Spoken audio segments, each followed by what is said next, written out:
You need to vibrate higher so you can capture the opening of the portal that connects this Earth of 3D to one Earth of 4D or 5D. Going to the 5D.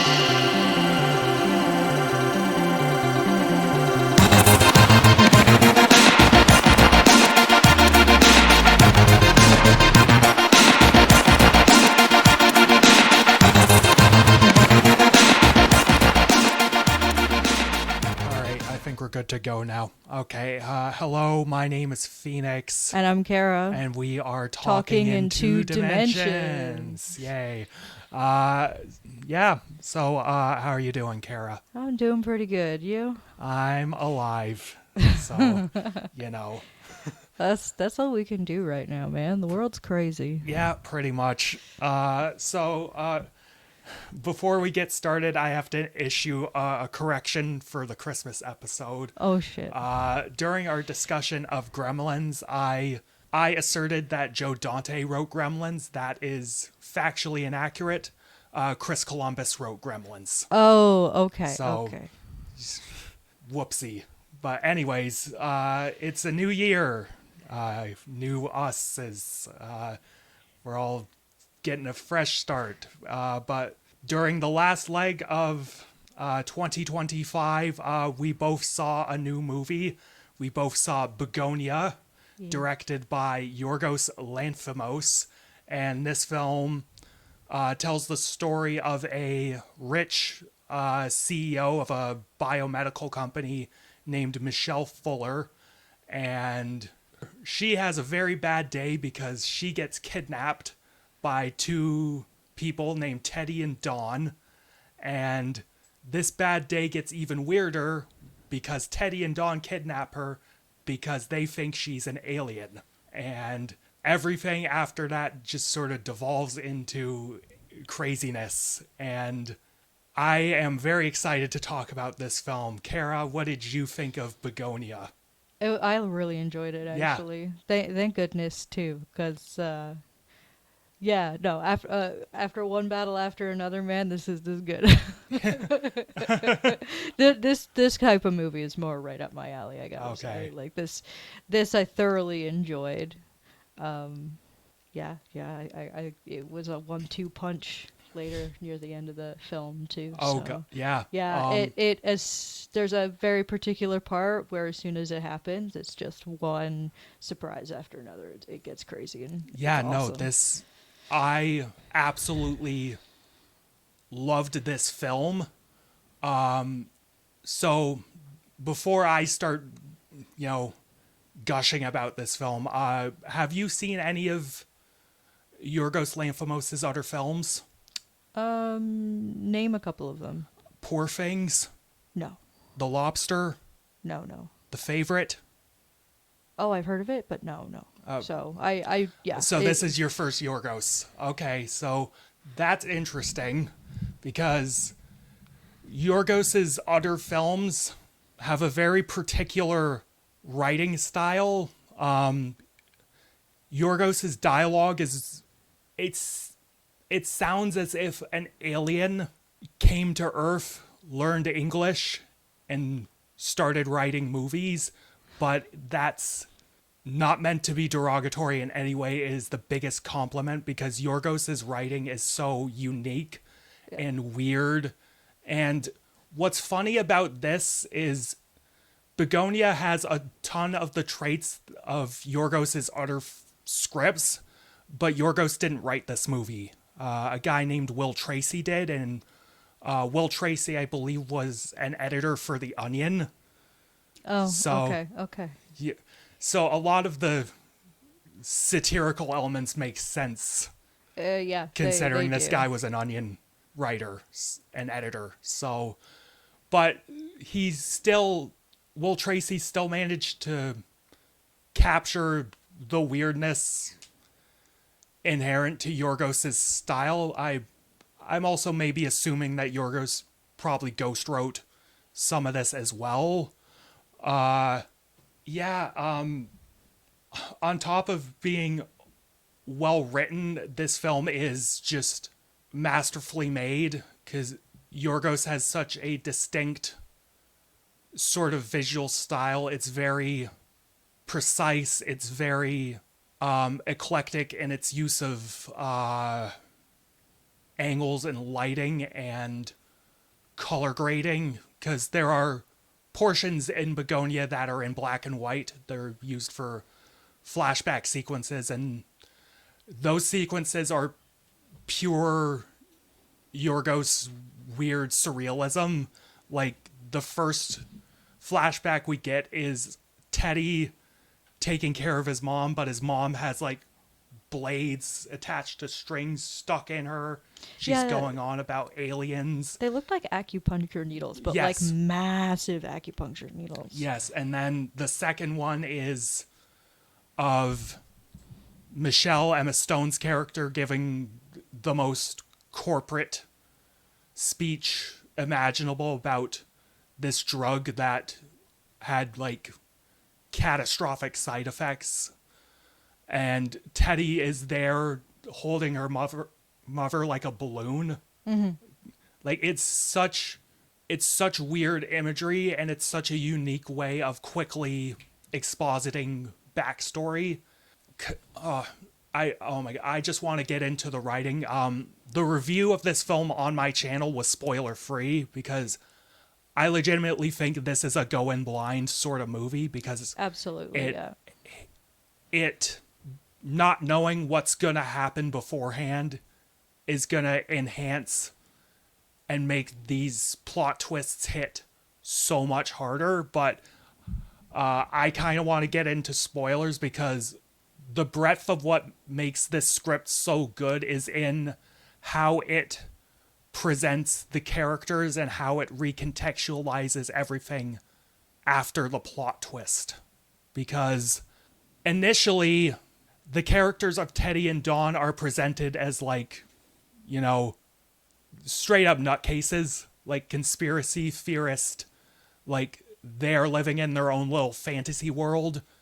And like, you just sort of assume that Teddy has made up this story in his mind that Michelle is an alien, and that's the only feasible explanation for why her company has been putting out unsafe products and has been destroying the environment. Because one of the first, like the very first like 5-10 minutes of the film, we get Teddy going on a speech about, you know, how bees are so important to the ecosystem because he's a beekeeper, and how, you know, all these major corporations and companies are like polluting the earth and killing off this very important species. One of those companies being Michelle Fuller's company. I forget what it's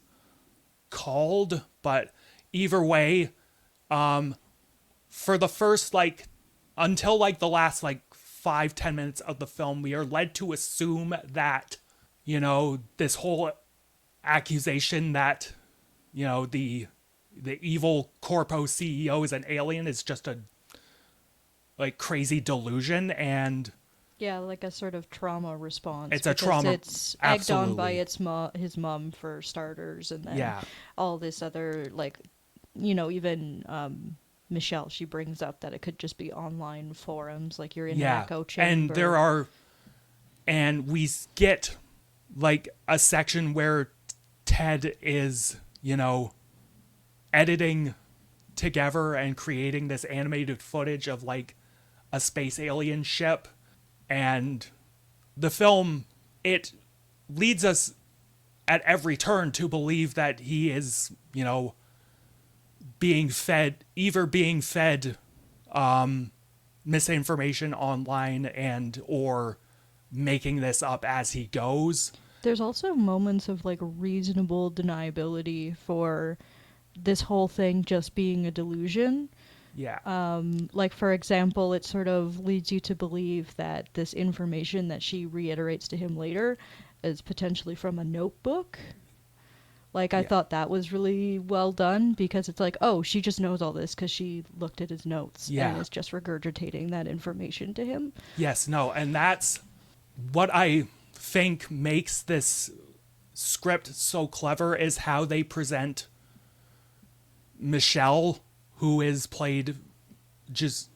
Emma Stone just gives a fantastic performance in this film. She's also fantastic in Poor Things. Like, she knows how to deliver Yorgos's dialogue, and she just does it so well. But this character, for like the first, like, until the final plot twist, she is presented as, you know, cold and duplicitous. Yeah. Like, not only that, but she's put into a life or death situation, and she is trying to get out of it in the cleanest way possible. Yeah, first with denial and, you Yeah. know, saying, like, absolutely not, I'm not an alien. And then eventually it seems like she's giving into his delusions a bit just to find a way out. Yes, and... which is, I mean, that's a pretty common tactic with people who are in those kind of situations. And you see that in other films also. Yeah, no, it's...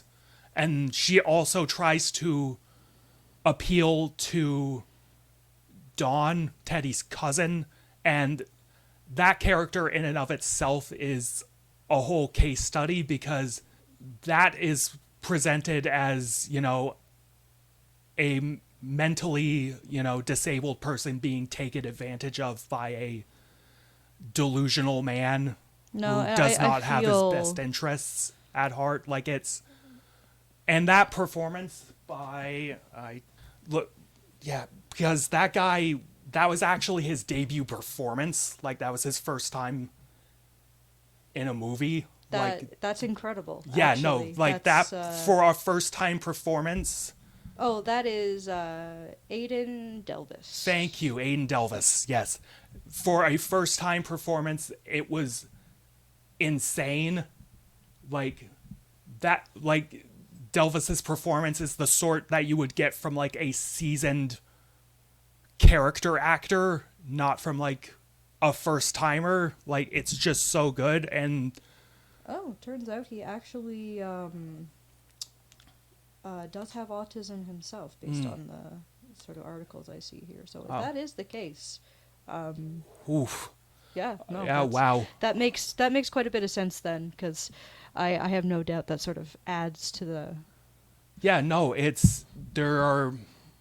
there is such a genuine feeling of sympathy and sadness as you see Teddy, you know, dragging this, you know, person along who doesn't know any better and doesn't understand the consequences and the gravity of the situation, because there is a point in the film when Teddy is like electrocuting Michelle as like a test of her alien abilities, and like Dawn is like the more Teddy cranks up the voltage, like Dawn is starting to freak out, like, stop. Like, yeah, this doesn't seem right. Like, you just feel so terrible for his character, because he's so empathetic, and there's just like these moments of like sort of clarity where he goes, okay, this isn't actually right, this isn't okay. But Teddy is in such delusions and is so apathetic to this woman because of his beliefs that he eventually talks him down and just goes, no, like, don't be empathetic to this monster, they're an alien. Just don't say anything. Like, he's trying to keep Dawn trusting him and him alone. Like, Dawn is, like, it feels like Dawn is also a hostage in this situation. And, like, Michelle tries to, you know, plead her case to Dawn at one point. Like, she tries to get him to free her and says, like, you know, I can use my connections, I can get you out of this situation, get you in a better place. And, like, you know, she tries... being coerced into doing this, Yeah. manipulated. Like, and Don sadly didn't see any other way out except for blowing his brains out, which, on top of being a wonderfully presented effect. Oh, the like, effect is brutal. Yeah, it no. is so brutal and so shocking as well. Like it just, like it comes out of not quite nowhere, but it escalates so suddenly. Yeah. Like it's just, and it's on top of, being, startlingly presented. It's sad because like, No, I remember just audibly going, no, like, because I'm like, oh, this, you just feel so terrible for him that he's caught up in all this. And it sounded like that he had affections for Teddy as well. Because he says, like, oh, tell Teddy that I'm sorry for being in love with him and before he takes his own life. Yeah, no, it's really sad. But again, Michelle is conniving and duplicitous. You are given good reason to believe that she was just, saying things to Dawn just to get him to free her. She didn't actually mean anything she said. Like, yeah. Because later on, she plays into the delusion. Like, she starts, like, she finds his, little weird cave of, Oh, Andromeda. and that we find out that, Teddy's done this before multiple times. And yeah, because it's sort of alluded to during the scene where he's electrocuting her, but otherwise it just seems like almost like this is the first time that they're doing it.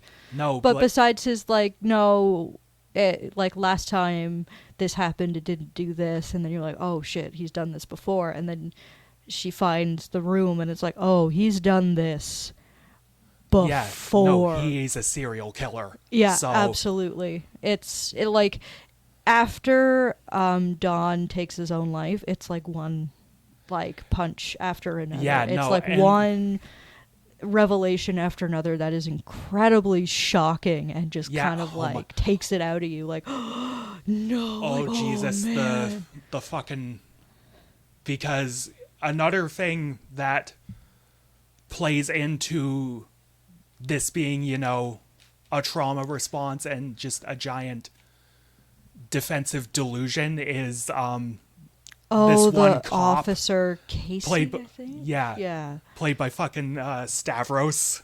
Oh my god, I mean, I love Stavy. He's a fun comedian, but this fucking character and every scene he's in, it's like, especially the last scene, because oh my god, it's always like you get this idea, like you have like this uncomfortable feeling every time he shows up. Yeah, no, like every time you're just like, this guy's fucking weird. There's this really awkward dynamic between them. Like Teddy wants nothing to do with him. He just like, he's just too polite to tell him to piss off. Yeah, no, and you initially think that's just because he's a cop.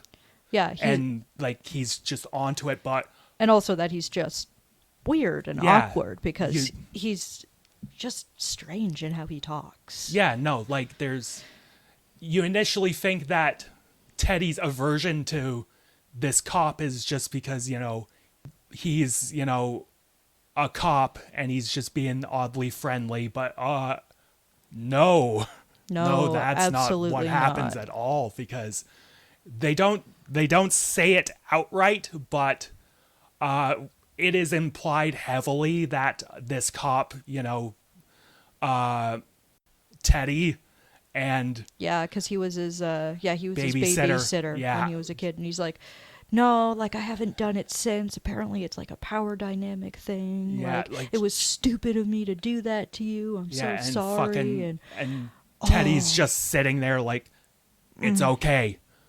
Forget about it. And then he hands him the astrology book and it's just like, this is what ended up helping me with all this. And it really cements that this poor guy is wrapped up in all of this because he's trying to justify the terrible things that has happened in his life. Yes. He's trying to come to a conclusion that makes sense, but is ultimately just wild and outlandish. Yeah, no, he is in such a sad situation, and eventually it just comes crumbling down on him. Like, he kills Stavy, the cop.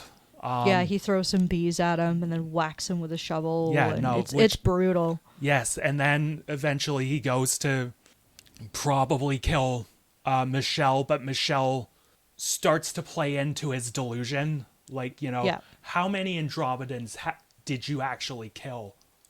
How many of those were actually Andromedans? 2.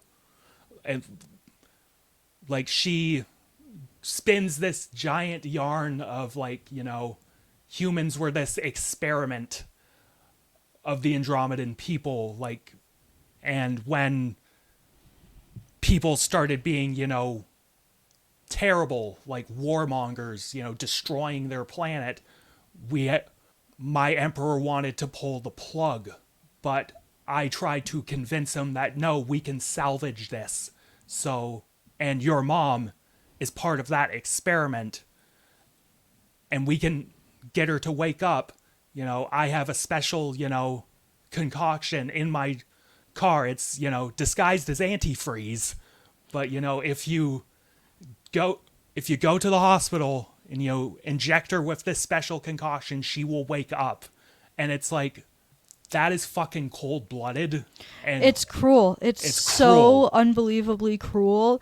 And it's like the movie kind of like it doesn't pull away. It makes you go through that whole thing. It takes its time as you watch him grab the antifreeze, bike to the hospital, enter the room, get the needle ready, and just crying and crying over his mom, begging her to come back until she eventually just seizes and passes away. Like, yeah, no.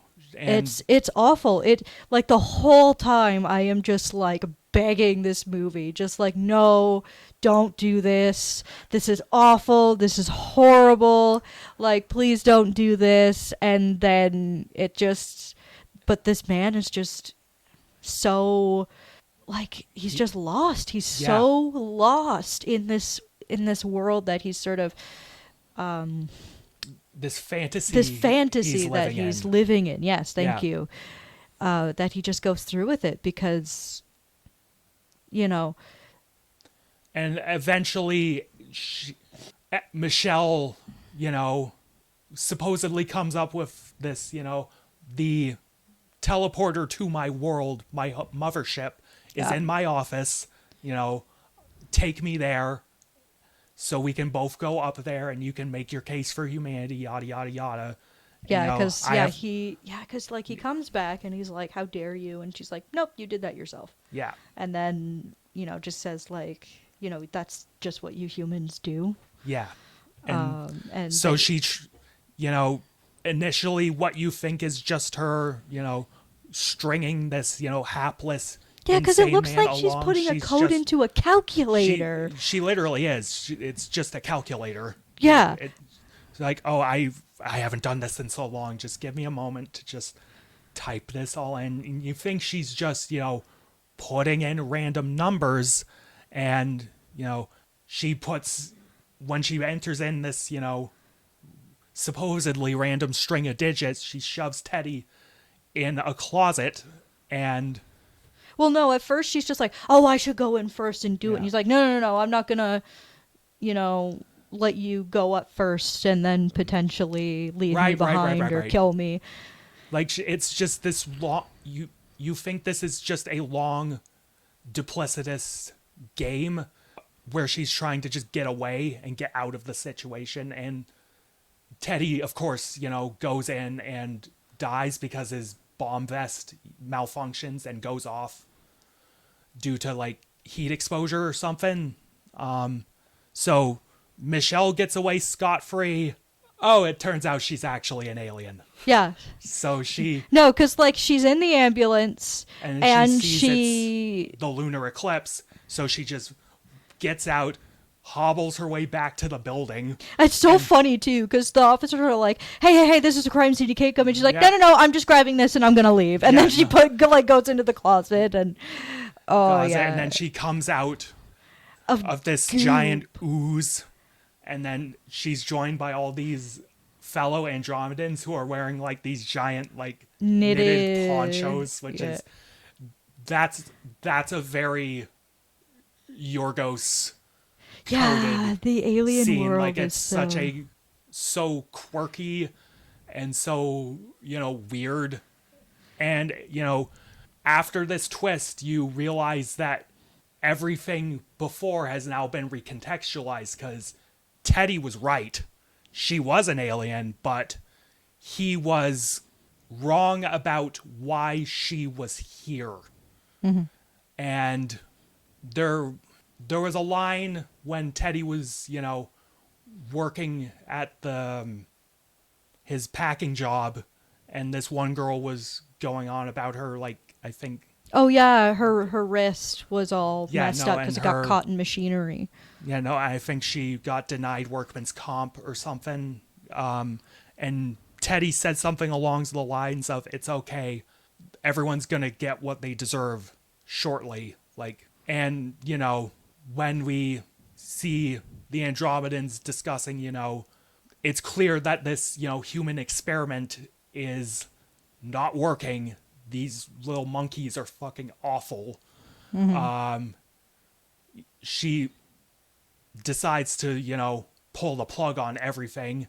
So she pops this, like, it looks it's like a flat the Earth. atmosphere. It's flat Earth. Like, it's a literal flat Earth. There's like an ice wall and I didn't realize that too. Oh my gosh. That adds even more that all these conspiracy theories are actually right. Okay. Yeah, no, yeah, it's and then fun. she pops the atmosphere. Pops everything. Everyone dies, and we get this montage of corpses and society having just come to a grinding halt because everyone's dead, and it's all set to this Pete Seeger song. Yeah, it's called a really good pick. Yeah. Yeah. And the final shot, I believe, is of a bee landing on a flower, pollinating it, mirroring the first image we see, Yeah. Just continuing like nothing happened. Yeah, no, like humans were a blip on the radar, and the Earth is gonna revert back to a natural state eventually. Like, the bees will be fine because, like, it's just so good. No, it's so good. And then the ending just sort of leaves you with like this feeling where it's like, could things have been better if she never interacted with these two men? Yeah. Like, if she had found somebody better and more empathetic and wasn't so traumatized, could humanity have been better off? Yeah. Or saved, in a sense. Because how he treats her ultimately is part of what leads to the demise of our civilization. And also part of what leads to the demise of civilization. It's something she says, I think, during their weird little dinner scene. Like, sometimes species just stop. Yep. They stop or maybe it was during like her giant monologue, but she said something along the lines of, I've spent so much time among you, like, I've become awful myself. I forgot what it means to actually be good. So it like she knew firsthand, how awful we could be because she became awful herself, and she had to end it before she devolved any more into our, state of war and just selfishness. It's it's such a. And I think the other thing also is actually when they're having the dinner and they're talking about the bees and why they're going extinct and how she says that they're actually getting better and goes on this sort of talk about how sometimes species just, they go extinct because they can't survive, or other things lead to their extinction. Like, other times they just cease to exist, which is kind of a good bit of foreshadowing considering what happens near the end of the film. Yeah, also. no, it's just, this script is so tightly put together. Like, it's so purposefully made. It's so like darkly funny and Oh, absolutely. thoughtful. Like the entire cast is just crushing it. We talked about Emma Stone, talked about Aiden Delvis, fucking Stavy, who's Yeah. only in there for a short time, but he's just so fun. But Jesse Plemons, one of my guys, just fucking crushing it. Like he doesn't play the character in like, you know, the over the top cartoonish sort of crazy. It's just an uncomfortable, Yeah. like realistic sort of delusion. It does feel that way.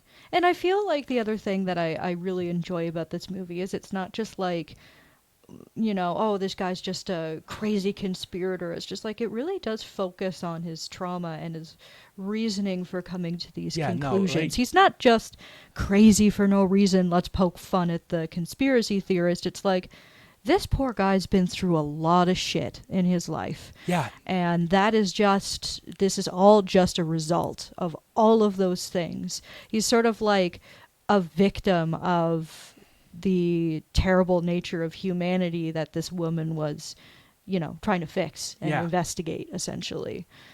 Yeah, no, it's I coming from someone who's seen most of Yorgos's output. I still haven't seen Dogtooth and the couple films he did before that, but I genuinely believe this might be his best film.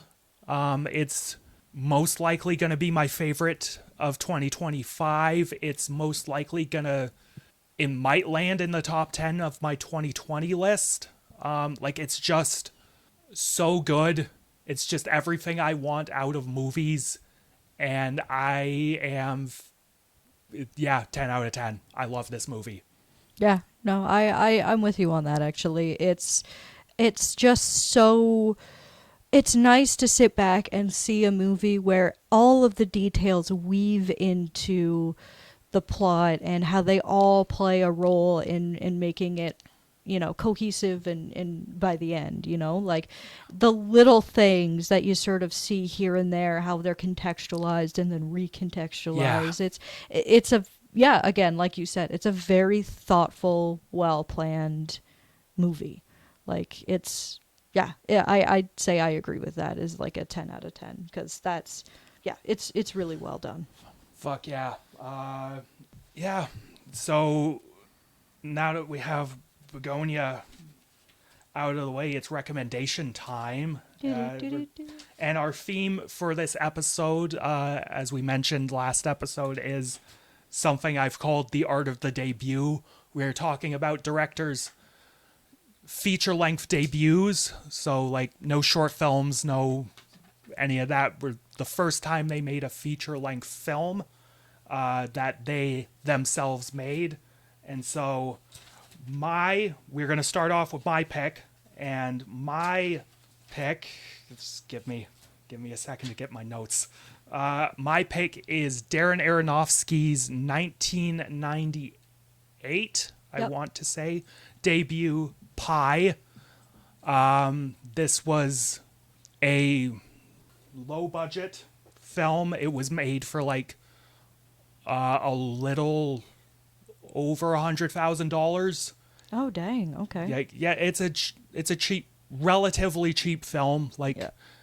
But despite its cheapness, it makes up for it by being unique and stylish and incredibly interesting in how it puts together almost a simple sort of parable, because this film in general, I think, is more or less just, you know, Icarus, Prometheus. It's about a man who flew too close to the sun, stole fire from the gods, and reaped the consequences for his own hubris.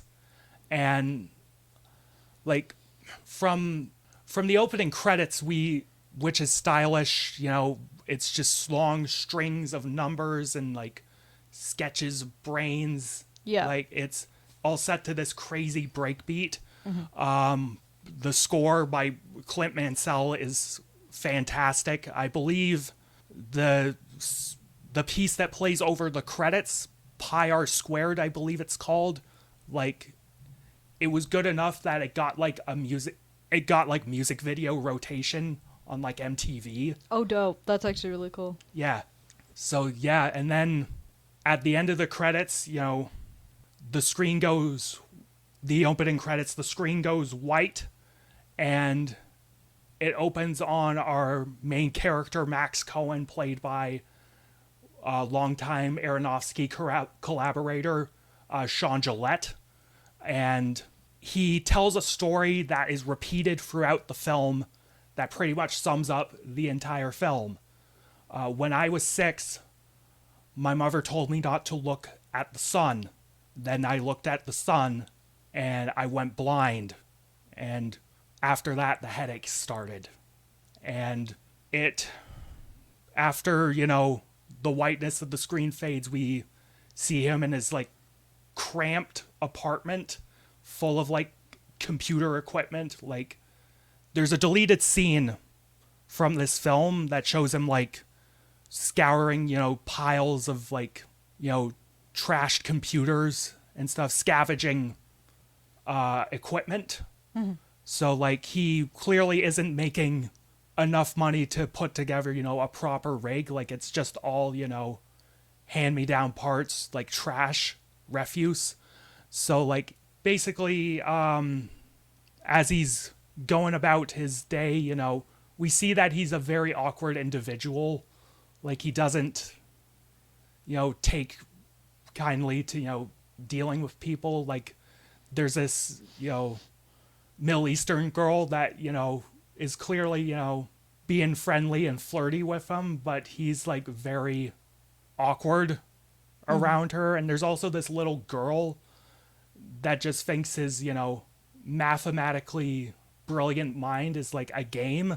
Like, she's constantly quizzing him. She thinks it's cool. Like, she thinks it's cool, whereas he is not amused by it. Like, he goes along with it, Like, she just gives him this, like, very, long string of, like, numbers and calculations to do. Like, what is, 500,499 to 73 or whatever divided by this long number, and he just gives the answer like that, accurate. And one point she gives him a division question as he's going down the stairs, and it's like just a long string of repeated decimals, and as he's walking 1818, and like you can hear it him stepping rhythmically with him saying the numbers. Mm-hmm. Like, and multiple points in the film he also repeats these assumptions, these like Spinoza-esque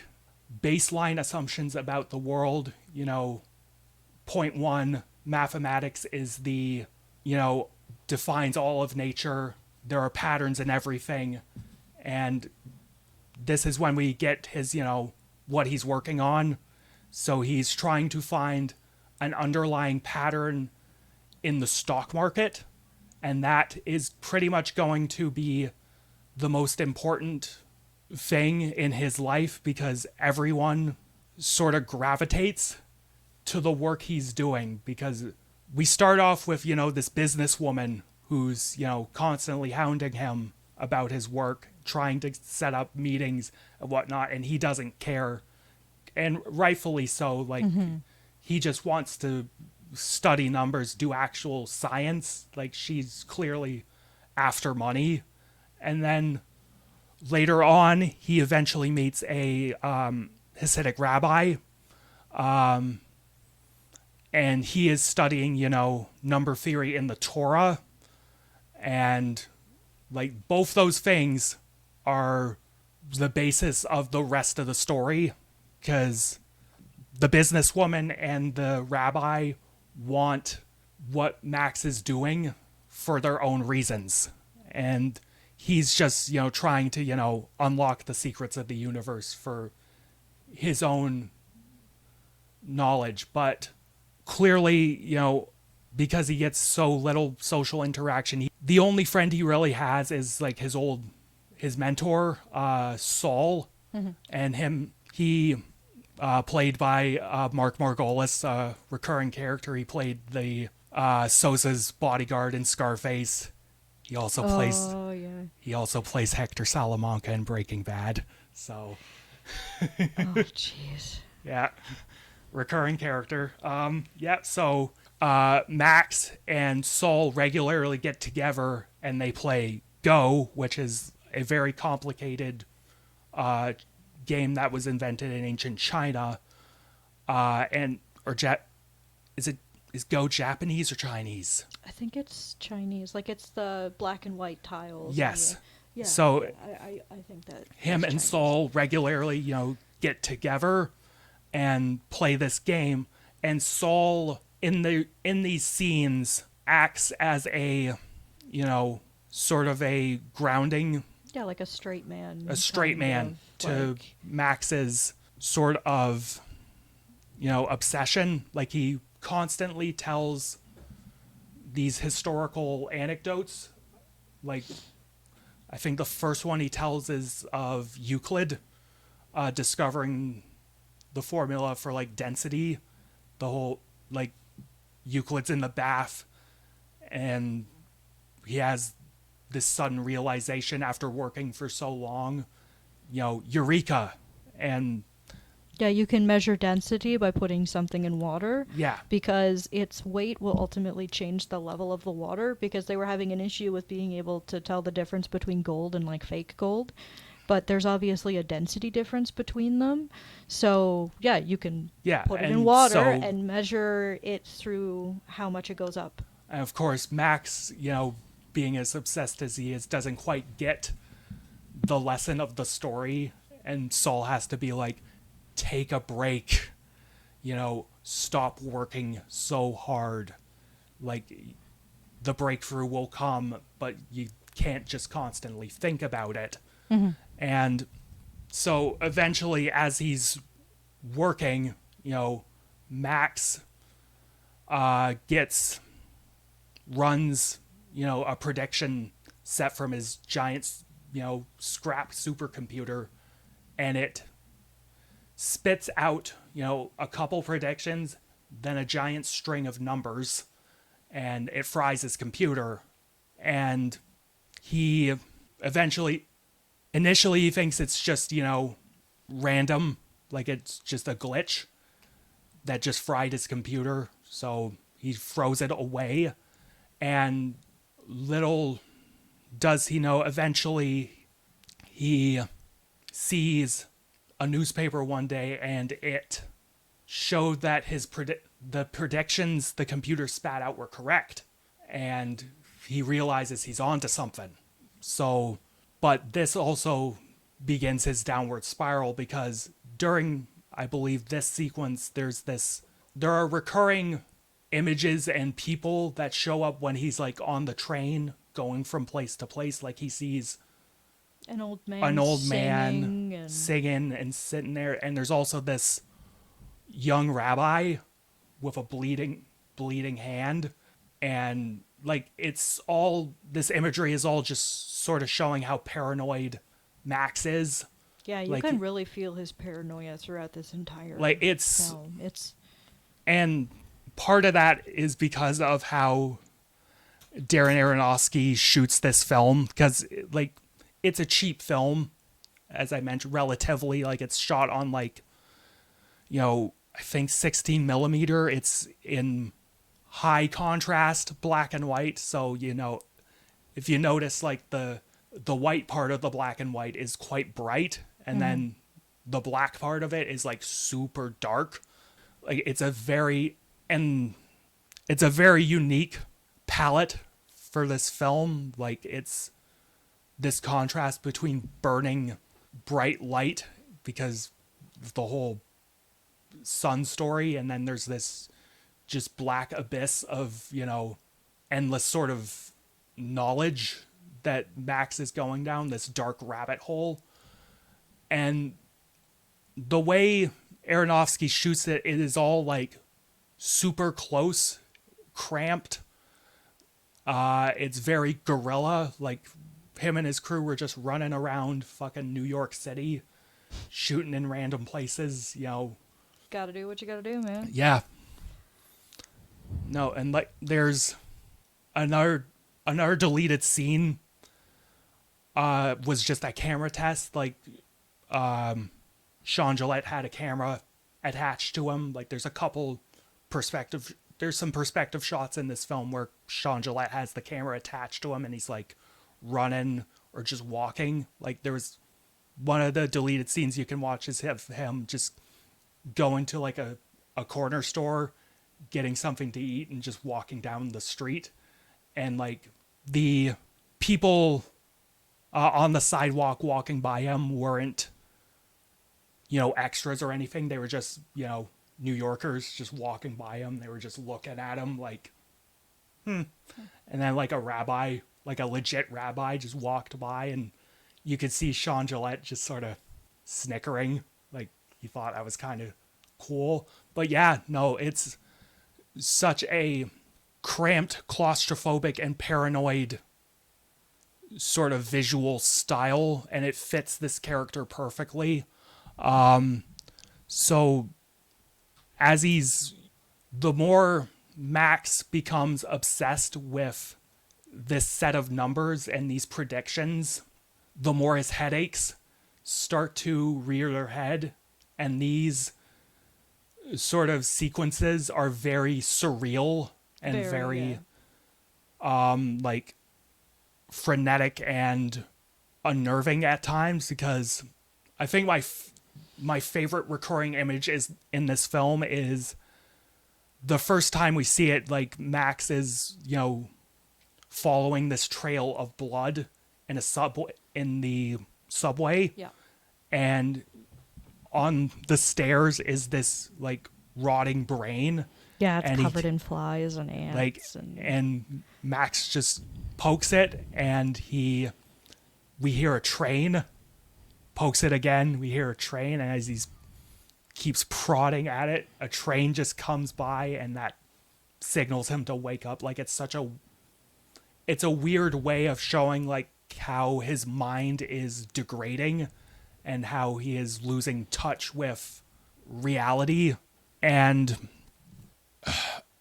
the more his headaches and the more his paranoia get to him, like, the more his relationships, at least the relationship he has with Saul, the more that devolves, because Saul keeps trying to explain to him, like, you can't be obsessed with your work. You can't be obsessed with, you know, what is essentially just random chaos, because at the end that's what caused Saul to have a stroke, because he himself was studying pi, trying to find an order in that random set of numbers. But, you know, he did find like a random, like, he found the number that Max's computer spat out, but he didn't think anything of it. He just thought it was an aberration. But, you know, that obsession caused Saul so much pain. Like, he had to stop working, but Max can't understand why he would stop, because he believes that, you know, he has a right to know what this all is. He has a right to this knowledge. So the more Max goes, the sicker he gets, the more obsessed he gets, and eventually he has to cut a deal with, you know, the corpos. Yeah, for the chip that for they like have. This military grade CPU, and, you know, he says he's gonna, you know, give them information, his work, but, you know, Max just said that, I think, to get the CPU. Yeah. So eventually that comes to bite him in the ass, and we see throughout the film why the corpos want this number, because as Max's predictions about the stock market are coming true, we see that the stock market is crashing, and I think the corpos want that information so they can, make a tidy profit and start to control the markets more. So this then leads to a massive climax where, the corpos confront Sean, who at this point is like shaven his head and he's become fully obsessed and thinks that, Yeah, because there's like this, because what he starts doing is like there's this vein that's sort of like bulged on the side of his head, and then he's looking into like the sections of the skull and like these the golden old ratio. the golden ratio. The Fibonacci sequence. Yeah, but there's also like these charts that like number out sections of the skull, and he's kind of figuring out what part of it this thing is on. But yeah, he shaves his head, he starts marking it up, and it's like he's trying to also do the same thing with the mark on his head to come up with a why is this here, and is using sort of numerology or mathematics to... Yeah, no, he starts seeing, the golden spiral, the Fibonacci numbers, and everything he does. Like he crushes an ant, and then he looks at it under a microscope, and amongst all the, like, blood and everything, he sees the spiral, like he's... Oh, we're getting into Uzumaki territory. Yeah, no, like he's just... Yeah, no, he just sees... and everything, and Saul warned him about that. The more obsessed you get, you'll start to notice it everywhere, like even though it's not actually a big deal, and it's like, nothing. You're sacrificing scientific rigor for, your own obsessions. At that point, you're not a mathematician, you're a numerologist. Numerologist, yeah, there we go. Which is, like, really true, because it's like... I mean, even with a lot of stuff like advertising and things like that, humans have like our pattern recognition is really easy to sort of abuse. Like once we become obsessed with something, we start to notice it places. We start to see it everywhere, and all it takes is somebody pointing it out. All it takes is one sort of subliminal thing, and you end up going down the same sort of spiral that Max does to some extent. Yeah. And him screwing the corpos over, didn't help matters, because they want to get rid of him and just take the number for themselves and make all the money in the world. But to the rescue are the rabbi and his army of other rabbis, and we find out that they want this number because this 200 plus I think digit it's 216 or something like that. Something like that. This long string of digits is the full name of God, and it's the name, the high priest, recited as he stood over the Ark of the Covenant to speak to God. So which is crazy because apparently if we know it, then it could bring about the apocalypse. But, whatever. Yeah, no. So just a minor detail, that's all. Yeah, no. So Max has now stumbled into this, divine sort of plot, and the rabbis rightly tell him, you are not ready for this knowledge. You can't handle this. You're just a vessel. We need to get that number out of you. And it's killing you. Yes, and Max, because he is obsessed with it, because of his pride, he's like, I found this. I am God's chosen one. I have a right to know this, know all of this. Which is so crazy to say that in the face of a bunch of people that have been devout their whole lives. I think this is my favorite sort of conversation in the whole film, because it really speaks to his obsession and pride, because these people have been practicing their whole lives and in search of this number for a majority of it, and then he just comes out of nowhere and is just like, well, no, I'm the special one. I'm the one who has the number. I was the one who was chosen. And that rightly pisses them off. Yeah, no, and initially, it's also strange because initially he was sort of dismissive of the rabbi's work, because in those Yeah, when he's showing him when the rabbi in like the first or second scene these two characters have, the rabbi is explaining what all these numbers in Hebrew or Yiddish yeah, so essentially is. yeah, the symbols are not just correlated to like a letter, they're correlated to a number. So like he was showing an example, like, if you have like mother and father, it equals like 3, and because a child equals like so and like Max just sort of dismissively says like, oh, it's the Fibonacci sequence, cool. But I just to sort of backpedal before we explain sort of where this leads the main character.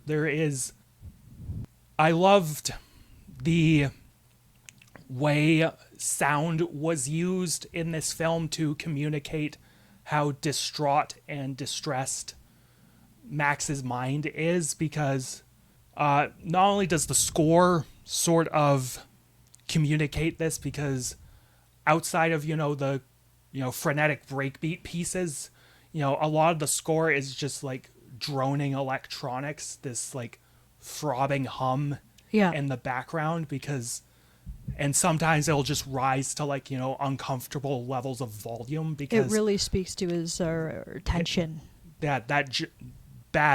Those vicious migraines he gets. And like there's a couple sequences when he's in his apartment and you can hear the Middle Eastern girl through the wall like getting her fucking brains fucked out by her boyfriend. And like aside from the fact that even if I wasn't him, I would be like kind of annoyed having to listen to that day in, day out.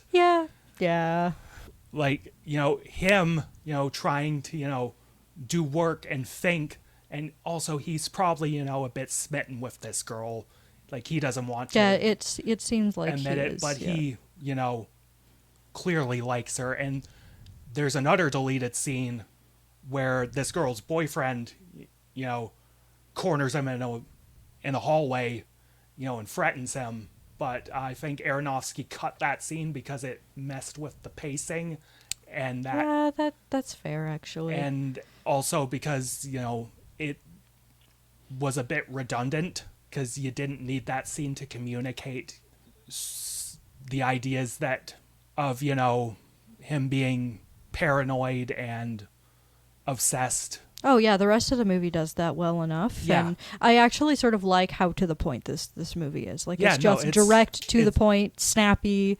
Like it's lean 80 minutes. Lean 80 minutes. Oh man, honestly, it's just crazy to think that like with all the movies that we've been watching, it's nice when a movie is just 90 minutes, because like they've just been getting so long. Like it's just crazy. Like me personally, I'm not one to complain about film lengths too much. Like if you can justify going over 2 hours, good for you. That's fucking great. But there's something to be said about a lean, mean 80-90 minute movie that just communicates its ideas efficiently and effectively through visual language, and I just love it. No, so do I. And I think the thing is that I like about it is, well, yeah, actually exactly what you said, but I think there was I suppose it's a little off topic, but it's pretty brief.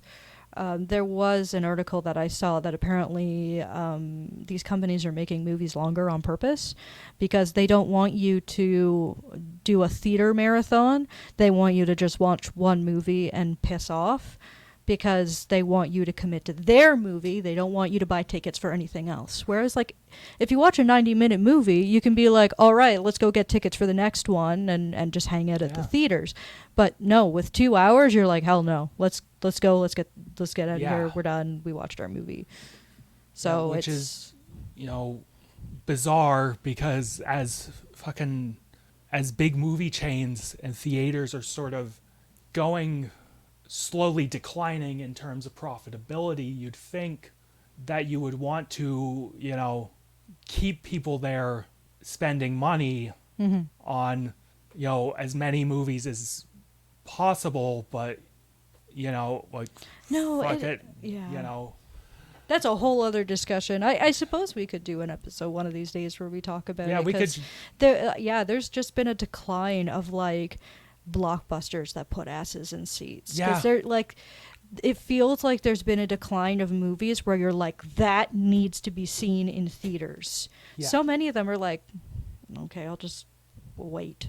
Yeah. Until I can stream it from home. Like, it's just, it's interesting how much things have changed in terms of just the business of filmmaking in the past 5 years, let alone, the fucking 20 or so years since Pi came out. Oh, like, yeah. So, that's a whole other can of worms for another time. Yeah, I think the only thing to end it off with is, screw the corpos, go to your local small theater. Like, go out and see movies on occasion, support them, go to your smaller theaters and stuff like that. Because, I mean, man, Cineplex is just a disaster, our Canada's major chain of theaters, the Cineplex, is it's dog water, man. Yeah, no. Oh wow, I love spending $40 on snacks. Yeah, fucking Jesus. But anyways, let's get back to our movie here. We are nearly done with Pi. So we have this crazy, not crazy, like this obsessive genius level intellect, Max Cohen, and he has discovered the number that pretty much spells out, life, the universe, and everything. It's the God number. It predicts, the stock market. It could change the course of the whole world. But this knowledge is a curse no man should bear, because it is slowly killing him. Like, his headaches become more pronounced, like they're becoming more violent. And you notice too, like every time he gets his medication, the number of pills just keeps going up and up and up. Like, holy shit. And the editing in this film is very much a signal of what's to come later in Aronofsky's filmography, because it is so frenetic and so like quickly cut, because those little quick moments of Max taking his pills are just like 3 quick frames of him, open bottle, dump pills, swallow them, back to work. Like, this film has built up his fractured mind to the point that he cannot handle this knowledge. He cannot handle what's in his head anymore. And like, there's this great surreal image of him in a white void, just sort of blankly looking, and I believe he's reciting the number quietly, like it's, and even before that, it costs him his friend, because Saul became obsessed with this himself again, and he had another stroke, presumably like enough to put him in a vegetative state or kill him. And because the daughter's at the place, and she's like, "Oh, you're his friend." Well, unfortunately, he's not here. He had another stroke. Yeah, no. And when Max walks in to his apartment, we get a shot of the Go board, and it's been arranged into a Fibonacci spiral. Yeah. And like, one of my favorite sequences in the film was when Saul was explaining Go and its origins, and how there are an infinite number of possible games to play and an infinite number of outcomes, to the point where you can't organize it. Like, it's just chaos in a sense. And as he's speaking, we get like a super close shot of a grid on the Go board, and then a quick cut, and it's a bigger, wider shot of the board to sort of visually show that this game has expansive possibilities. You couldn't possibly catalog it in this way, but yeah, you'd spend forever. yeah, doing no, and it. Sort of like pi. yeah, just like that number. And Max, of course, denies that, which of all the times he's countered Saul, this is probably the only time he actually had a point, because, he states that, eventually, every game has sort of a rhythm to it, and eventually players will make similar sort of plays to other games, and like there's a pattern to it, like chess. Like I think the best, like it was on just a episode of like Criminal Minds or something, when like the genius character was playing chess, and he said, the number of chess games isn't infinite, it's exponentially large. So like, there aren't infinite possibilities in like a board game. Like there's just there's just a incomprehensibly large amount of them. So like that's the only time where Max had a point, but that isn't the point, because Saul is trying to explain to him that, you can't possibly understand or quantify, the amount of patterns that go on in this universe. So it's actually quite interesting, this conversation, because that's part of the dilemma that a lot of computer programmers had with developing AI, because when they're developing, say, a robot that was able to play chess, there's just so many possibilities you can't account for programming each and every one of them, which is where they developed the concept of machine learning, of using algorithms to allow the robot to learn on its own. Because, when you have these games, it's just you cannot program every single possible input, output, and so on, because it's insane. You can't account for absolutely everything. Yeah, and this chaos, this like untethered knowledge that Max is cursed with, like his brain can't handle it. So what does he decide to do? He bites down on the number, he writes it all out. He bites down, burns it, like he's burning this knowledge like, you would burn a book. Mm-hmm. And then he sticks a drill in his head and lobotomizes himself. Right over the vein that is popped out of his head. And then, like in the final moments of the film, we see him with like a toque on, probably to hide the giant, scar on his head from the drill. Mm-hmm. He's just sitting there, and then the little girl comes up with her calculator, and she asks him, one of her little math questions, and he's like, I don't know. And she just, tells him the answer, and then goes on with herself, and he looks up at the sun.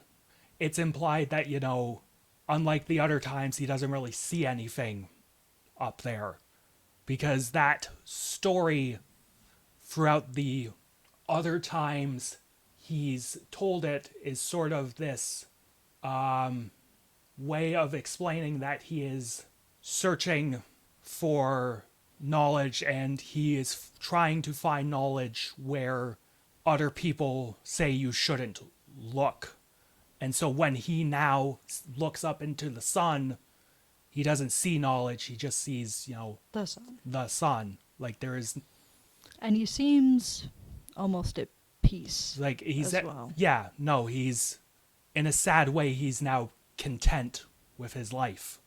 Like he doesn't have to think about, things that, arguably we as human beings shouldn't have to think about. Like we shouldn't. Should we really know, the answer to life, the universe, and everything? Would it just warp our minds like it did Max? It almost has a very Lovecraftian feel to it, in a sense of like how much knowledge is too much knowledge, and the idea of learning so much that it drives us mad.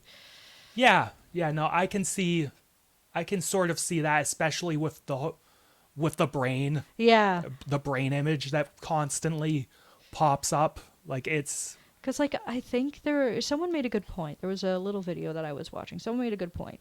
Is that it's not Cthulhu that drives people insane when they look upon him. It's the knowledge that our place in the universe is insignificant and that ultimately we are at the whims of chaos. Yeah. So it's knowledge that ultimately drives people mad. Yes, and Max Cohen, through all his hubris, thought he could make sense of the chaos, and look where that got him. Exactly, yeah.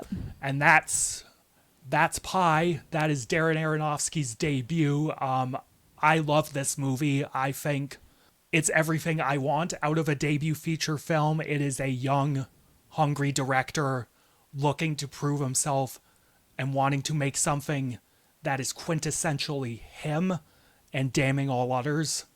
It is just lean, exciting, brilliantly made, brilliantly acted, because fucking Sean Gillette is so good in this movie. Like, he gives such a great performance.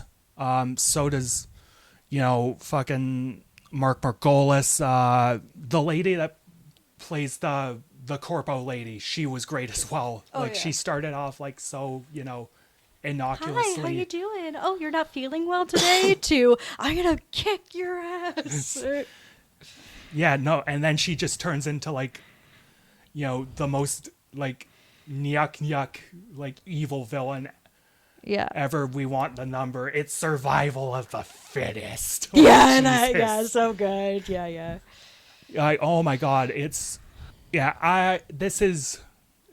I love movies like this. I love independent filmmaking, and it's not like Darren Aronofsky didn't sacrifice his vision or his ethos as a filmmaker when he got money from actual studios, because the next movie he made after Pi was Requiem for a Dream.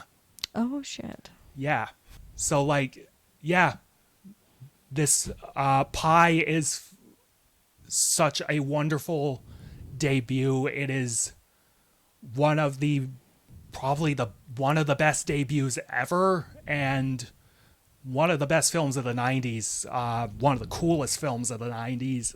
It's one of my favorite movies ever, and it's a twofer, 10 out of 10.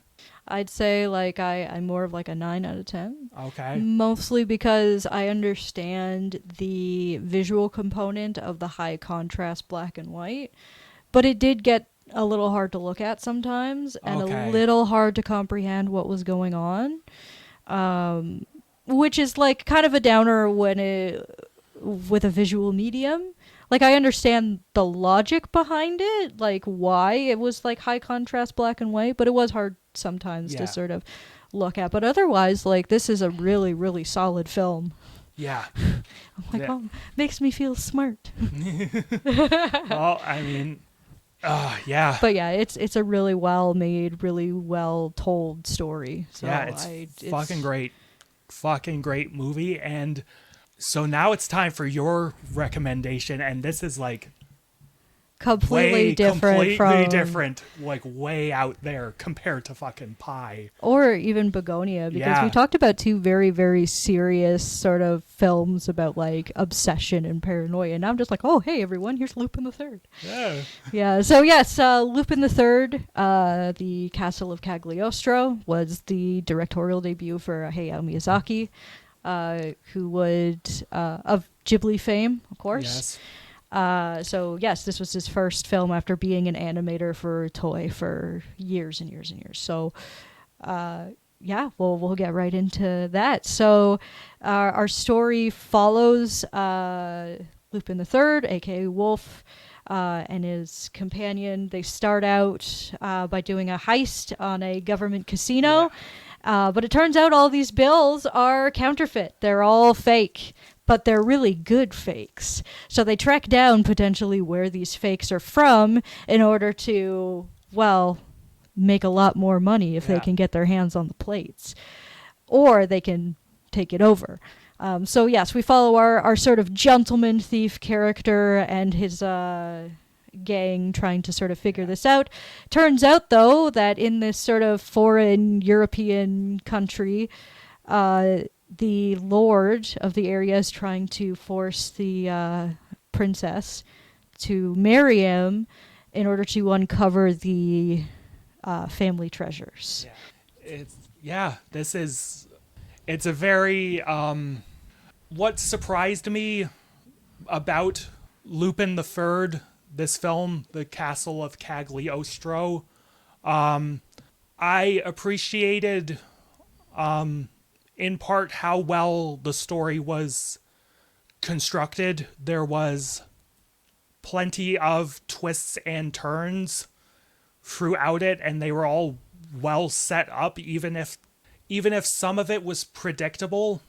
Yeah, like the minute I sort of assumed that, Lupin's been here already. He knows Cagliostro's. Yeah, because he knows this essentially, area. Like, it's just he did a heist in his youth. Yeah. And ended up meeting the princess when she was much younger. So Yeah. that's why he has like sort of a motivation here. Because it's like, yeah, he wants the plates, but then like his sort of biggest motivation is sort of saving this princess and screwing this guy over. And over throughout all of it, they discover that Cagliostro, or the family, their wealth is completely fake. They have been influencing governments throughout the continent through fake money. Yeah. These plates that are completely just like, they're immaculate, and they, in their sort of vault, they have money of just any kind. Yeah, like what I like about it is that it is, relatively speaking, it's kind of grounded. It's grounded and not terribly hard to follow. It's just like a fun adventure with. It's a cool like heist movie, like a cool crime story. I think I did have issues with, at times, how some of the set pieces were presented in terms of tone, because I felt some of it was a little too over the top, a little too cartoony, because I remember when I first initially felt it, it was when Lupin and his partner Jigen, Yeah, Jigen. Or whatever, like, and Goem. And they were trying to sneak into Cagliostro's castle through its aqueducts, and then there was a bit where Lupin goes down like a big, stream of water, like essentially a waterfall, and then he, tries like to a swim fucking up. Looney Tunes character, just fucking starts swimming up, and like. And at that point, I was just like, okay, that's a bit, considering how, relatively grounded and, realistic enough this, premise and story is, like. I think in this instance, like, I'd have to watch the other Lupin sort of movies, because it feels like I always had the impression that it did have the sort of fun, slapsticky comedy side. But from what I read also is that apparently Miyazaki's sort of rendition of Lupin is much different from like the manga. Okay. He's more of like kind of a bumbling fool in the movie, but in the actual manga, which by the way is written and illustrated by a man named Monkey Punch, which I think that's just awesome. But yeah, no, he's more of an actually like suave, smartass gentleman thief. Okay, and it's not like that doesn't come through in the film, because Lupin is. He's a very endearing character. Oh, absolutely. Yeah, no. I believe did you watch when you watched this film, did you watch it with subs or dubs? I watched it with dubs actually, and Yeah, I watched and the dub. So here's the thing: a lot of people tend to like shit on dubs, but when it comes to like the Ghibli series of movies or the movies that are associated with the name, because this is not a Ghibli movie at all. Same as like, and I'll get into it later in terms of like the history of like Miyazaki and where he's gone. But yeah, Lupin the Third and Nausicaa are not actually Ghibli movies, but because they're done by Miyazaki, they are put under the name. Right. Where was I going? I'm sorry.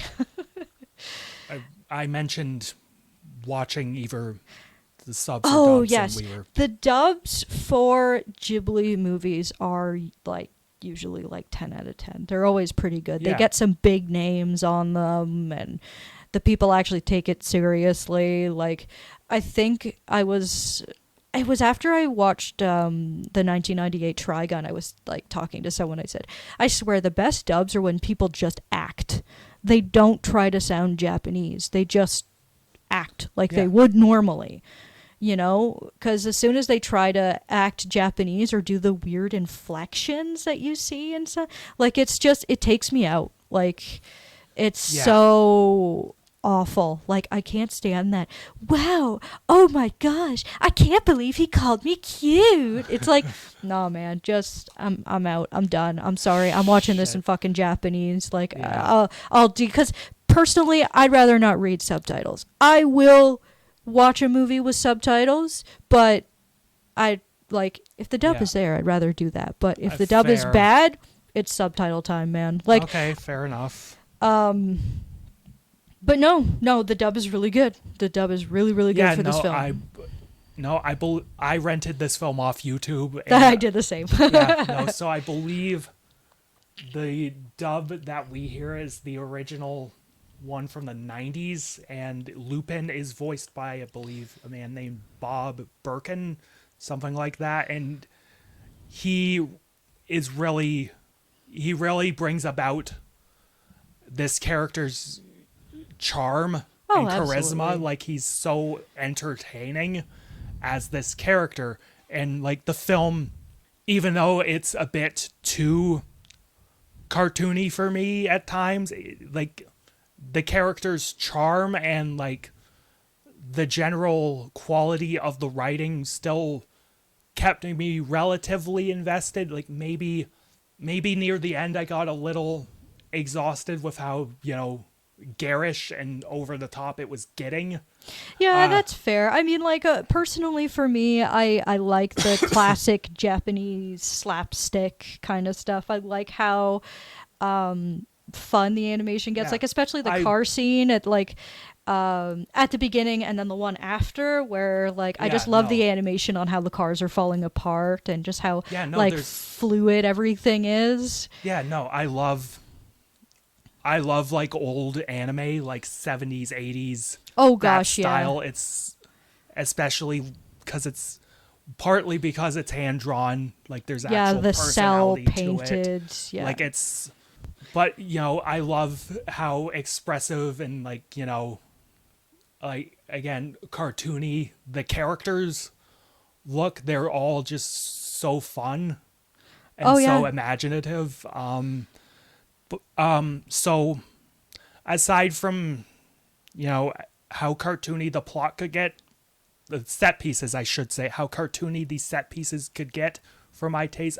Another issue I had with this is I think it kind of assumes that you had watched Lupin the Third, the series, before seeing this movie. Yeah, which I mean, I caught on pretty quick, like... Oh, yeah, no... Like, it does tell you, like, oh, yeah, this fucking guy, eh? Like, it does kind of give you a little bit of context, like, when the investigator comes in, it's just like, oh, obviously I can tell that, this guy's always on Lupin's ass and stuff like that. So it's not terrible, but there are some moments where it's like, oh, yeah, I guess you sort of just assumed that I know what I'm getting into. Yeah, no, like, there are a couple characters in this film where it just felt like I'm supposed to know who this is, even though it didn't really give me enough context to... This is the part where the fans are supposed to clap and cheer. Yeah. It's like I have no idea who this is. Yeah, no, so, like,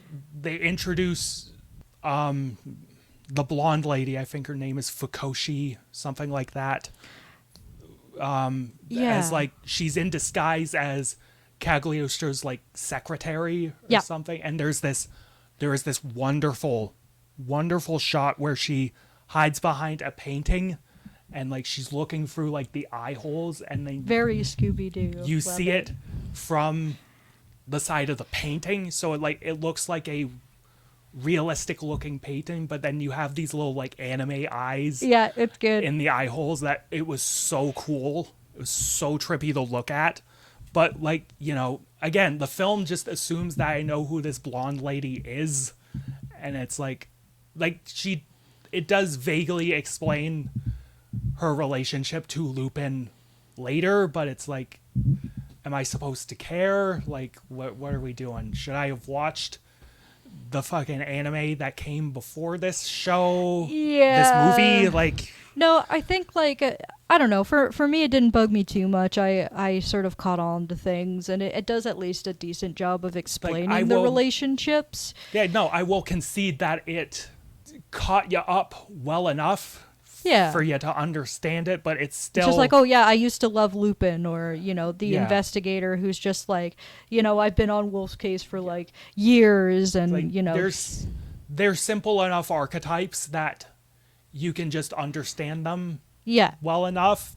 They're not established well enough to the point where I'm just going with it, you know? Like, where I just, okay, I get it, I'm in now. It's still like, you know, okay, why should I care? Like, so those are my biggest issues with the writing, but most of everything else in terms of, like, filmmaking, acting, like it's all the perfectly animation fine. is slick, the acting is good. I'd say, like, I love the music in this movie. Oh yeah, I love the score. It's so dick cheese, jazz, funk, swing music. It's perfect for this character. No, it's just like, it's hard not to like these characters. They're just so, like, charming. I think, like, watching through the whole thing, I think the only problem, like, that I ran into was, like, the whole family history thing was kind of confusing me. I'm like, oh, so she's the Princess Cagliostro and he's the Lord Cagliostro. This is starting to sound incestuous. You guys need to, like, you know, like, oh, you know, this has been a family that's been around for like 500 years. I'm like, oh, okay, well, I suppose at some point it's not incest, but they do have the same name, and this is becoming a little concerning. But also the other thing, too, is it's just like, bro, you just need the ring, man. You don't need to, like, waste your time trying to marry this woman. Just get the ring, do whatever. It's not like, oh, I have to marry her, the ring doesn't work or anything. Like, I suppose I think the idea is that in order for him to actually have ownership over this treasure, they need to get married, I suppose. I think is the idea. To, like, okay, be part of the family in order to, like, claim title. Yeah, because he's just a lord and she's a princess. Yeah. And, okay, there we go. So that's but yeah, no, I will admit that some of the goofiness was a little charming. Like, I loved at the end, during that wedding ceremony, the Count was wearing this absolute fucking goofy ass get up with, like, goats on his helmet and he's like cape. He's a fucking supervillain. He is such a yuck, you know, I'm here to take over the world. And man, you just, like, I love those villains, man. Like, I feel like whenever I go back and I watch a movie with, like, villains that are just fucking assholes, I get, like, excited because I'm like, yeah, let's go. It's just like, whoa. Like, I think that's why I keep thinking of Puss in Boots: The Last Wish, because it had... That's a good movie. It's a good movie, but it had two different types of villains. It had the nyuk evil villain, you know, but then it had the serious villain with, you know, an actual legitimate motivation who was really, really scary. But it's like, people with the sort of like funny villain were just like, man, I miss this. Like you saw all over social media, people loved this guy because they're like, man, I just missed guys who were just fucking assholes. Yeah. And so like this, of course, the garishness, the over-the-top nature doesn't let up at the end. As like there's this giant, showdown on like a clock tower, like the hands of a clock tower, because and on the gears and the rings are like the key to finding this treasure, and you have to put them in like a specific carvings eye holes. And so it ends with the main villain putting them in and getting fucking crushed by the clock. I had to rewind because it's so like jarring, because it's like you see him slowly getting squished and then a big zoom out where you see the whole clock and just a red dot, and the red dot disappears. like that was fucking hardcore. And it was actually. I wasn't expecting that either. I'm just like, hold the phone, because it's just like he's just like and then like gone. Like yeah, no. Like that's actually kind of brutal. Cool thing actually. So the fight on the gears, like the inner, that actual scene would end up inspiring a lot of films in the future. One of them actually being The Great Mouse Detective, which actually was heavily inspired by Lupin the Third. But there's a fight scene between the protagonist and the villain that takes place in a clock tower. And I think that was one of the first movies where they added like CGI into their films because they used it to make the gears a little bit easier. But also, oh man, come on, Vincent Price. Yes, he plays the villain, and it's so good. So I think, let me double check actually. But no, The Great Mouse Detective wasn't. It was inspired by. Okay. And I thought that was really cool, and that's actually one of those. Yep, I was right. But it never hurts to double check. Yeah. But no, fun movie. But no, for years, Miyazaki was an animator before eventually getting his break directing this. I don't know if there was anything in between, but I know afterwards in the 80s you got Nausicaa, which would be not made with Toei, but instead with Topcraft, which is really cool actually. So Topcraft was known for making Nausicaa, but they also took deals with Rankin Bass. So they were the people who produced the Lord of the Rings animated series and The Last Unicorn. Okay. And unfortunately, though, they did go bankrupt and their assets had to be split. So technically half of Topcraft would eventually become the Studio Ghibli that we know today, which is kind of crazy to think that technically speaking, The Last Unicorn and The Lord of the Rings really is as much of a Ghibli movie as Nausicaa is. I just think that's really neat actually, but I'm really excited to talk about Nausicaa because I feel like that's really where like his directing and storytelling's come out, because like he's working with like other material. Nausicaa is his own manga that he made himself, that he made into a movie, and Nausicaa is just something else. I'd say like it's definitely one of my favorite Ghibli movies. Like it's in like my top 5 for sure. I would say that Lupin the Third doesn't really feel like anything else that I've seen from this director. Yeah, because it's so. Because I think that's probably because he was working with an established franchise. Yeah, because usually Miyazaki, a lot of his theming revolves around like, nature, and there's always some sort of environmentalist message to it, and it's usually very like calm and elegant, I suppose, in a sense. And I mean, there are funny moments in his films, but they're usually a little bit more grounded in their seriousness. Yeah, I mean, well, except for some like Pom Poko, which is straight up, that's just wild. Yeah, this I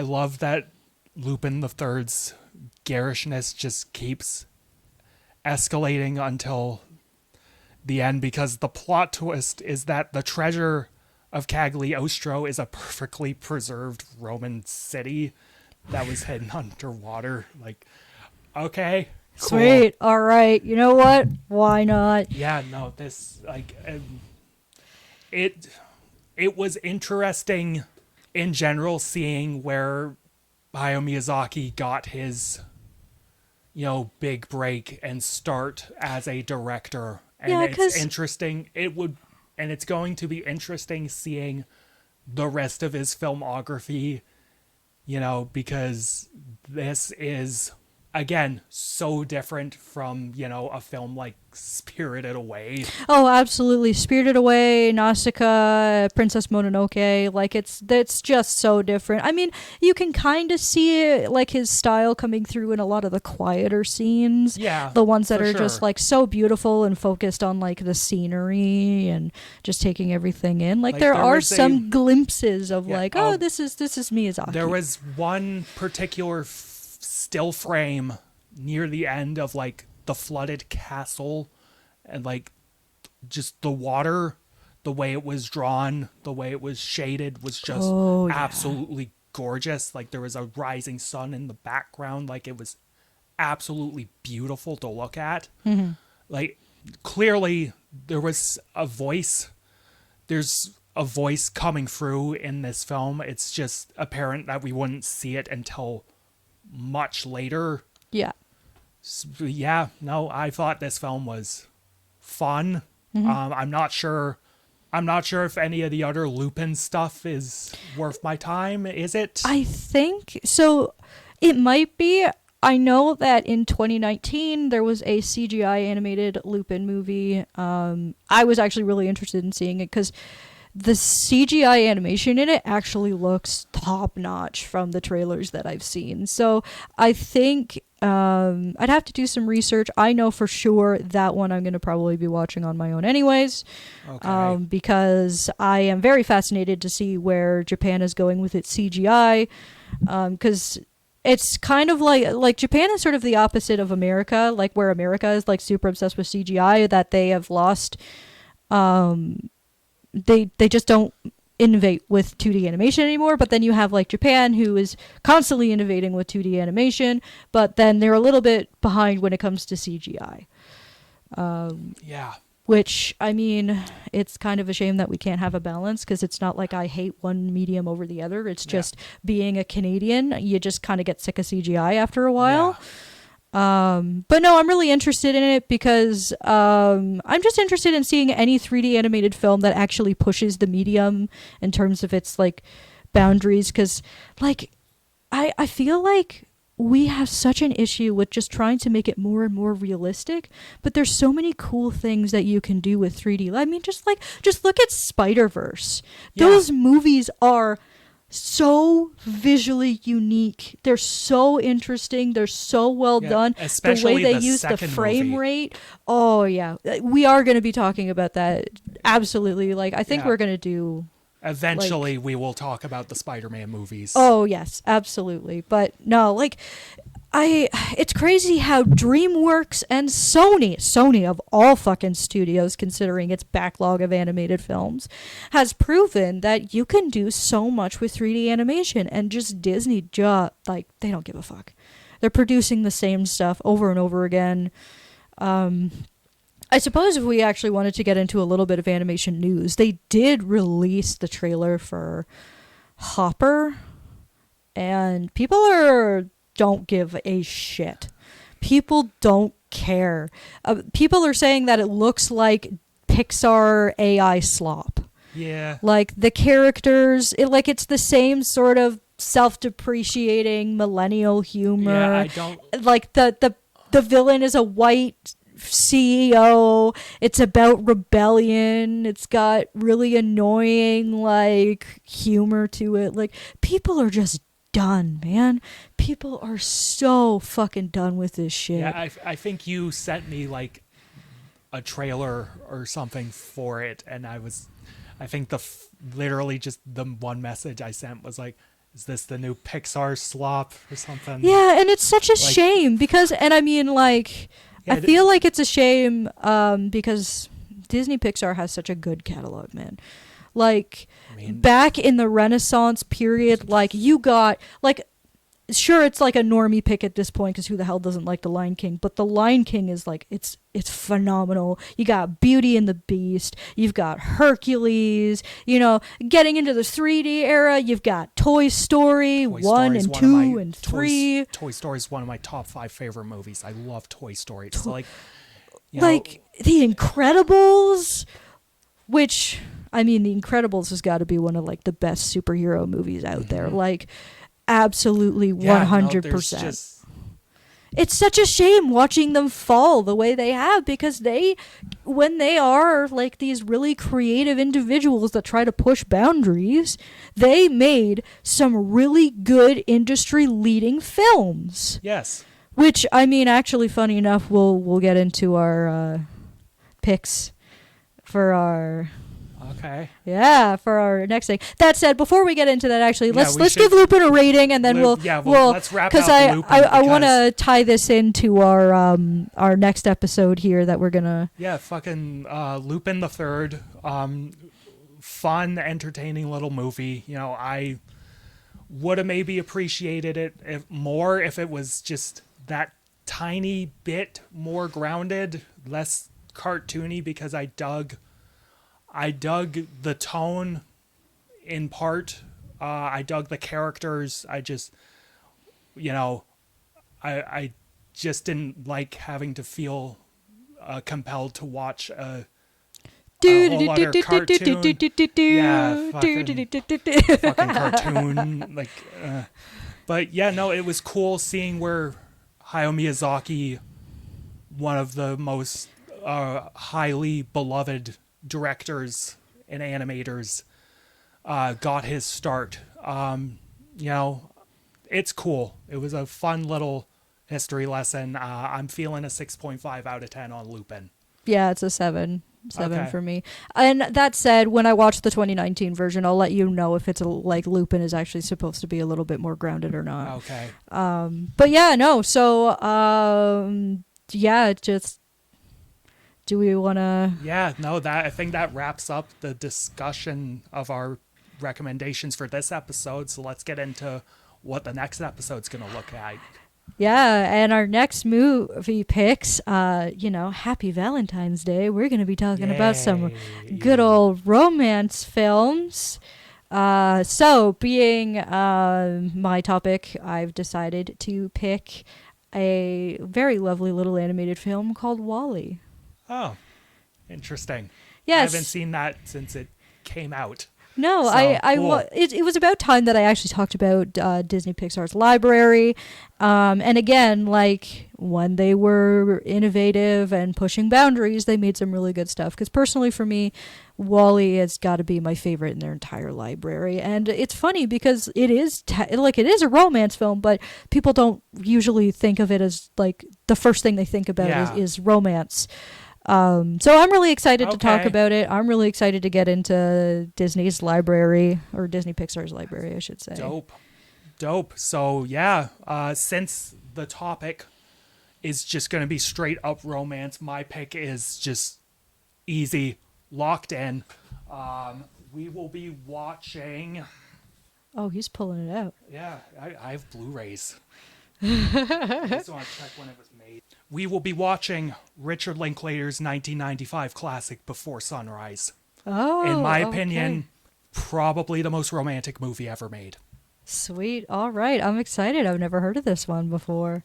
Yeah, and we will just be watching Before Sunrise. It's a trilogy, but I don't have time to watch the entire trilogy. No, So we will be doing Before Sunrise. Just that. But no, I'm excited. Yeah. This should be good. This should be really good. Because I can't just as much as Disney makes me like really depressed. I can't ignore their library because they have such lovely films, and there's so many that I'm excited to talk about. Like, at first I actually considered Beauty and the Beast, but I felt like that was too obvious of a pick. That's what I thought you were gonna go with. Yeah, no, but I was just like, you know what? Let's talk about like WALL-E, because the other thing I wanted to sort of talk or get into was because silent sort of movies, because these characters don't talk. Yeah. And I thought that would be sort of an interesting point of conversation. Yeah. Okay. So, if you don't want to be spoiled for any of these films, come prepared, get your cooties vaccinations and whatnot. Ew, cuties. Yeah, no, come prepared for our discussion of Wall-E and Before Sunrise. These episodes come out, normally they come out at the end of every month. The Valentine's Day episode will be out on Valentine's Day. But, normally it's once a month, end of every month. Follow us on all our social medias, both individual and for the podcast itself. The podcast is, Instagram is Talking in Two Dimensions. Our Twitter is Talking in 2D. Check us out on YouTube, Apple Podcasts, Spotify, all that good stuff. And for everyone here, I'm Phoenix. And I'm Kara. And when I was 6, I looked up into the sun, and, my mom told me not to look at the sun, and I got sunglasses. So, and also have a happy Lupin the Third. See you later. See you later.